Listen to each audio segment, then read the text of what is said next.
Me voici à Casablanca, un petit village de bord de mer. Alors pas au Maroc, mais en Espagne. C'est vraiment trop mignon. C'est tout simple, on est entouré à droite et à gauche de la mer. On est arrivé en pleine nuit hier soir. Et puis après on est allé manger dans un petit resto.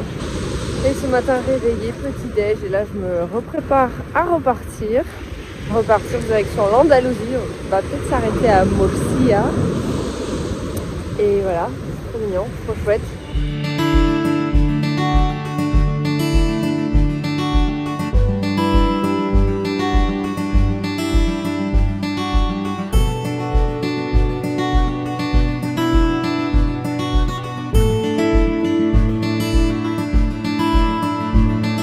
Comment je me sens? Bah super, à la mer, à la plage.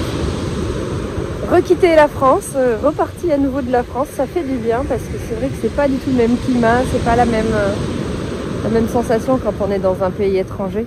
Quand on est dans un autre pays, on se sent, enfin moi personnellement je me sens beaucoup plus libre du système, plus libre des règles, de pas mal de choses, ce qui moi me fait du bien. J'aime la liberté, j'aime pas être enfermé dans un cadre, encore moins le cadre français. Voilà.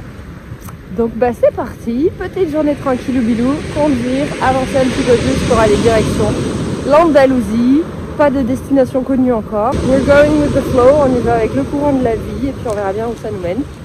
Et moi j'ai besoin de toute façon en milieu de semaine d'être posée pour travailler sur l'ordinateur, donc ça va être recherche soit de camping ou d'aire de camping-car, soit un spot, un petit endroit sympa où il y a du soleil. En parlant de soleil, ça se lève. C'est trop bien. Allez, venez les amis, on continue.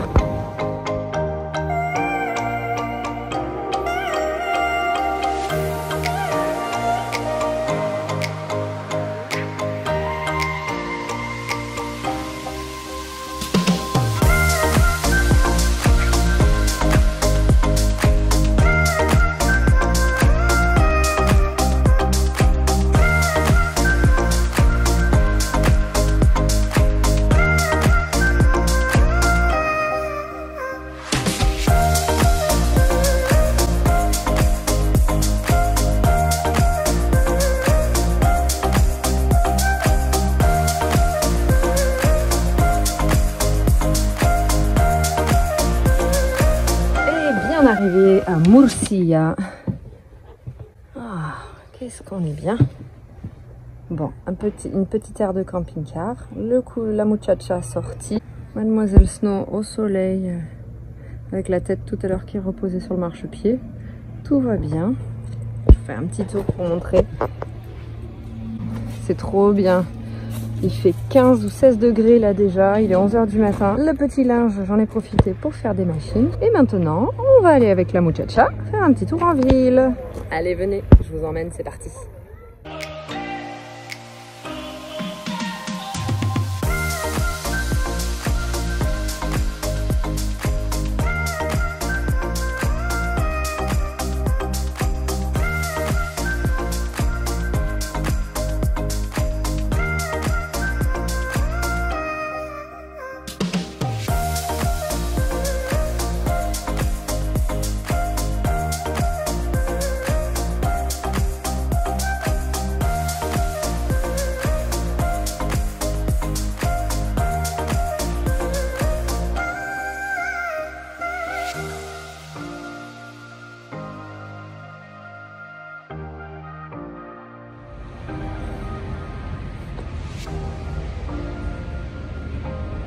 Vraiment très beau ce parc en plein milieu de la ville quoi. La ville me fait penser un peu à Toulouse, de par son aspect culturel, les parcs et tout ça, mais ça n'a rien à voir dans tous les cas.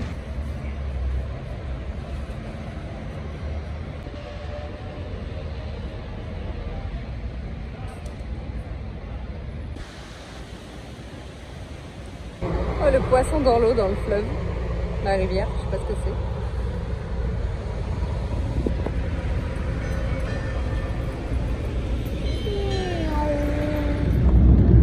c'est. Et bonjour les amis, j'avais prévu de rester dans le nord de l'Espagne un petit peu plus longtemps, mais finalement les températures sont vraiment trop basses. Donc la décision a été prise hier. On part en Andalousie, ça va être beaucoup plus sympa. Et là on gagne déjà 3 degrés, il fait 13 degrés au lieu de 10 ou 9, là où j'étais à San Feliu de Guichos. Donc c'est parti pour un petit périple de 12 à 15 heures en camping-car, plutôt 15 heures. J'ai hâte qu'on arrive, ça va prendre plusieurs jours, 2-3 jours. C'est trop chouette. Et voilà mon nouveau spot. Après avoir galéré entre hier et ce matin, pour trouver du réseau, j'avais un appel à 10 h ce matin, en vidéo, en visio. Et là, j'ai dû déplacer tout le camping-car parce que où j'étais garée là-bas hier soir en arrivant à 19 h, il faisait nuit. Et bien, il y avait 0 connexion. On pourrait croire que la van life c'est facile, mais non, il faut toujours se trouver des spots où on peut travailler, surtout quand on travaille en ligne. C'est pas évident des fois. Mais bon, après 3 jours de route de la France, ou même un peu plus, 4 ou 5 jours de route, pour arriver jusqu'en Andalousie, dans le sud de l'Espagne, me voilà arrivée. Cool. Normalement, là, je vais plus bouger pendant 2-3 semaines, ce qui va me faire du bien. Parce que c'est épuisant, en fait, d'aller d'un endroit à un autre, un spot qui n'est pas droit, il n'y a pas de wifi, il n'y a pas de ci, il n'y a pas de ça. Des fois, il y a des voitures qui passent en plein milieu de la nuit et qui klaxonnent parce qu'elles voient des camping-cars garés sur le bord de la route. Donc, bien sûr, ça nous réveille. C'est des connards qui ne supportent pas de voir des gens en véhicule. Mais bon, chacun sa maison. Moi, j'ai pas une maison normale. J'aimerais bien en avoir une, mais pour des raisons que la vie connaît, ben, je dois rester en camping-car encore pour l'instant. C'est pas faute d'avoir cherché, donc je profite de ce qui m'est donné. Mais c'est vrai que c'est pas la peine de klaxonner les camping-caristes à 5 h du matin, parce que ça emmerde les gens de pas avoir un camping-car et de pas être libre. Je sais pas ce qui leur passe par la tête. Ça ne change pas la bonne humeur du jour. Un peu fatiguée quand même après ces 3 jours de route. Voilà, à rouler, à faire attention de pas aller trop vite pour économiser du carburant. Normalement, avec 120 €, je fais 600 km parce que j'appuie un petit peu sur la pédale. Et là, bon, j'ai décidé de ralentir un peu. Donc, je suis à 70 km/h au lieu de 90 ou 100. Mais au moins, là, je fais 8 ou 900 km. Donc, ça m'emmène plus loin. À la vôtre, les amis. Un petit thé devant la mer. C'est ça les avantages. Le paysage peut être magnifique, comme ceci, avec un gros rocher derrière moi, qui m'envoie toute sa belle énergie, tout son ancrage. Et Mademoiselle Snow qui s'est assise sur mon manteau, qui lui sert de tapis. Comme vous pouvez le voir, il y a des camping-cars. La côte est superbe. Allez, on continue la balade.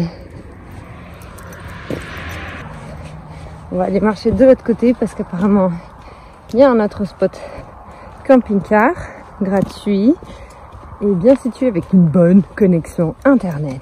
Ça c'est vraiment le truc qui est casse-pied, non, pour pas dire d'autres mots, parce que la vie nomade c'est ça, c'est qu'en fait on est souvent embêté par la connexion wifi. Bon, c'est rien de grave, mais quand on vient de se taper plusieurs jours entiers de voyage et de route, c'est un peu fatigant. Et pourquoi c'est un peu fatigant? Eh ben parce que on n'a pas sa petite maison, son petit confort dans lequel on peut rentrer avec son eau courante, ses toilettes, sa douche. Donc en fait on est toujours en train de penser à ces petits détails. Et voilà. Donc moi je dois faire attention à ça, à pas me fatiguer nerveusement avec les voyages. Là après 5 jours de voyage, j'en ai ma claque, on s'arrête. Je m'arrête et puis je pense que je vais essayer de rester un mois ici dans la zone. Comme vous voyez, c'est hyper joli, je vous montre.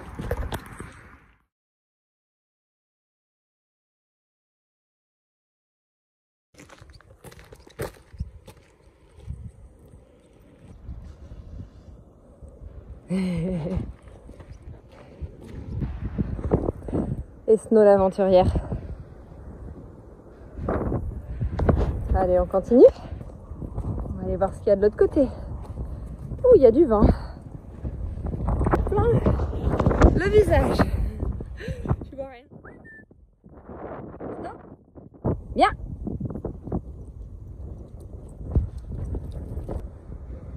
Elles sont C'est drôle ces pierres, elles sont un peu bizarres.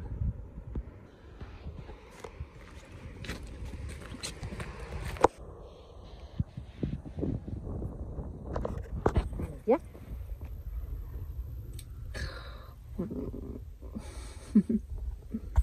Alors je sais pas vous, mais moi après la pleine lune je suis toujours KO. Donc cet après-midi c'est repos.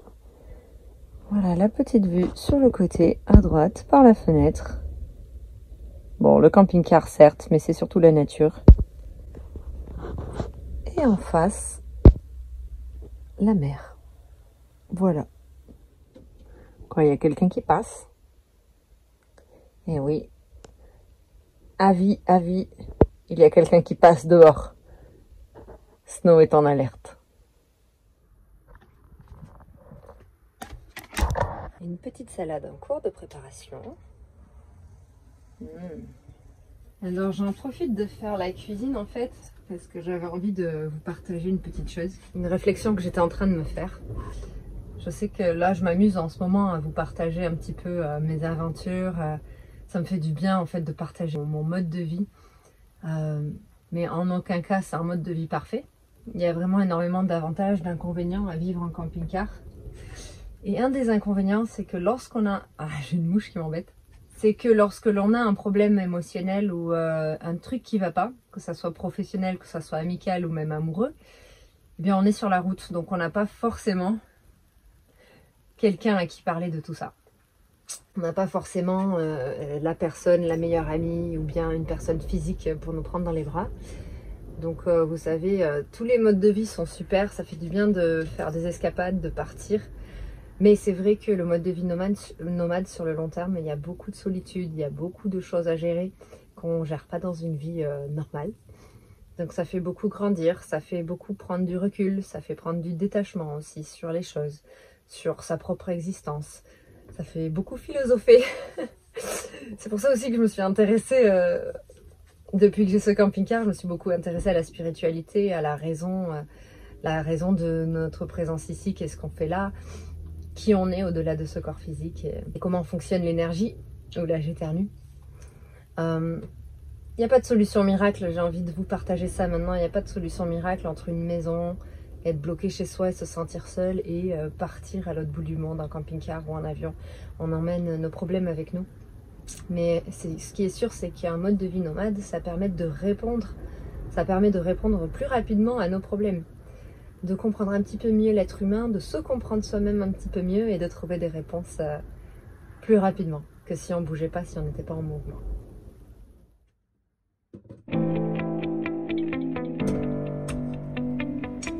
Et voilà, avec un soleil. Le Snow est en train de se dorer la pilule. Il fait 20 degrés ici en Espagne. Et voilà les amis, c'est terminé aujourd'hui pour cet épisode. J'espère que ça vous a plu.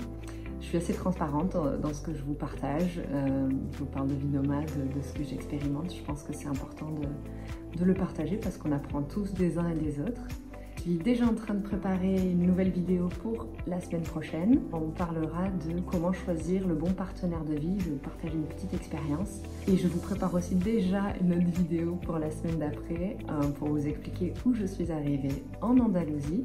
Je suis tombée amoureuse des montagnes andalouses, donc j'ai hâte de vous partager ça aussi. Je vous embrasse très très fort en attendant. Prenez soin de vous, ralentissez et je vous dis à bientôt pour une prochaine vidéo.